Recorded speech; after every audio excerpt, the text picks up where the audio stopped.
गुन्हेगारी जगताचा जो घेतो वेध तोच खरा गुन्हे शोध।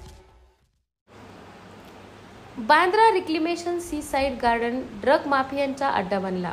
अल्पवयीन मुलांमार्फत खुलेआम ड्रगची विक्री। नमस्कार, मी मीनाक्षी घोडके।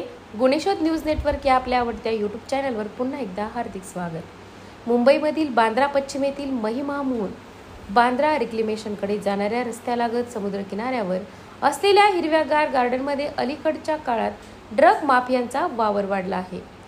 हे ठिकाण आता ड्रगच्या खुलेआम विक्रीसाठी वापरले जात असून विशेष म्हणजे येथे अल्पवयीन मुलांच्या माध्यमातून एमडी ब्राउन शुगर गांजा यासारख्या घातक अंमली पदार्थांची विक्री केली जात आहे। काही दिवसांपूर्वीच या गार्डनमध्ये सुमारे 45 वर्षाचा एक पुरुष ड्रग्ज विकताना पकडला गेला। स्थानिक रहिवाशांनी पोलिसांना याची माहिती दिल्यानंतर पोलिसांनी कारवाई करत काही जणांना अटक केली होती। मात्र आज 27 एप्रिलच्या सायंकाळी पुन्हा एकदा हे गार्डन ड्रग विक्रीचे केंद्र बनलेले दिसून आले। येथे काही अल्पवयीन मुले उघडपणे ड्रग्ज विकताना दिसली आणि अनेक नशेधुंद तरुण त्यांच्याकडून ड्रग्ज खरेदी करतानाही आढळले। विशेष म्हणजे कॉलेज विद्यार्थीही रांगेत उभे राहून हे ड्रग्ज घेत असल्याचे निदर्शनास आले आहे, जे अत्यंत चिंतेचे कारण बनले आहे।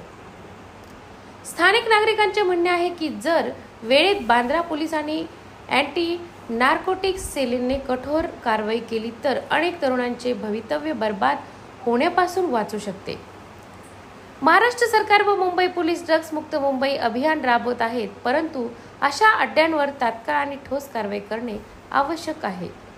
बांद्राच्या नागरिकांनी पोलीस प्रशासनाकडे मागणी केली आहे की या गार्डनमधील सक्रिय ड्रग्ज माफिया व अल्पवयीन मुलांच्या वापराबाबत कठोर पावले उचलावीत।